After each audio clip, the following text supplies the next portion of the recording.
Have you ever stopped to think about what the very first institution was? I mean, before there were governments, before organized religion, what was the original building block of society that God designed? Well, today, we're diving into that exact idea, the stewardship of our families. And trust me, understanding where it all began, it changes everything. This quote just cuts right to the heart of it, doesn't it? Think about the order of creation in Genesis. Before any nations were formed, before a single law was written, even before the church as we know it existed, there was the family. That was God's original blueprint, designed for a perfect world.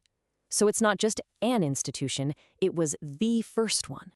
So if the family is that foundational, what's our role in it? Well, I think you can sum it up with this incredible phrase, saved to shine, called to bless. Saved to shine means our homes are meant to be these little beacons of Christ's light in a world that can feel pretty dark. And called to bless means our families are supposed to be these amazing places of spiritual growth that bless everyone who comes into contact with them. Let's break that down a bit more. You could call it a triple mission. First, the home is our first school. It's where we learn about character, values, and faith for the very first time. It's also our first church, right? Where we first experience worship and what God's love feels like. And finally, it's our first mission field, where we get to practice serving others, starting with the people right under our own roof. This really puts the incredible scale of that mission into perspective. Listen to this from Ellen White. The restoration and uplifting of humanity begins in the home. Just let that sink in. The most profound society-level changes we want to see, they don't start in parliaments or big corporations. Nope, they start at the kitchen table. They begin right there in the living room. Now, tackling a mission that big requires a fundamental shift in how we think, moving from a mindset of ownership to one of care. It's this powerful idea that we are stewards, not owners of the souls in our home. And getting this distinction, well, it changes the entire game. Here's the real difference. The owner mindset kind of sees our kids as possessions, an extension of our own legacy. But the steward mindset, it recognizes them as a sacred trust, these precious souls given to our care for a season. This completely reframes our purpose. Our children are not an interruption to the mission, they are the mission. Okay, so if that's the big why, what about the how?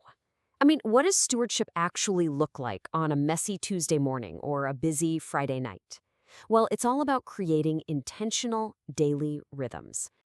Now, this is not a checklist for perfection, so don't get stressed out. It's really a guide for being intentional. It's about creating small moments for family worship, even if it's just a quick prayer. It's about the power of speaking life and blessing over our kids. It's having the humility to say, I'm sorry when we mess up, and the grace to show what forgiveness looks like. It's about being careful with the media we let in and making time to just be together. These are the small hinges that swing those really big doors. All of this naturally leads us to some deeper, more reflective questions.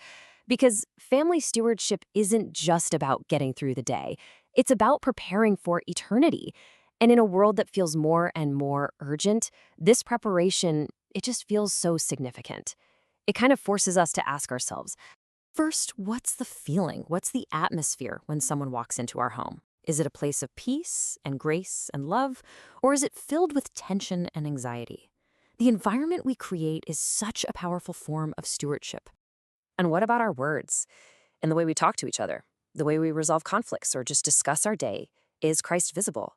Is his character reflected in how we communicate with each other? And finally, we get to the ultimate question. Are we preparing each other for eternity? Is the way we live and love and lead in our families actually pointing each other toward our eternal home? This, right here, is the highest calling of family stewardship. So, as we wrap this up, let's just bring it all back to that core idea. We are saved to shine. And that's not a call to build some giant platform, but to just be a light right where you are, knowing that that light shines brightest in the heart of our own homes.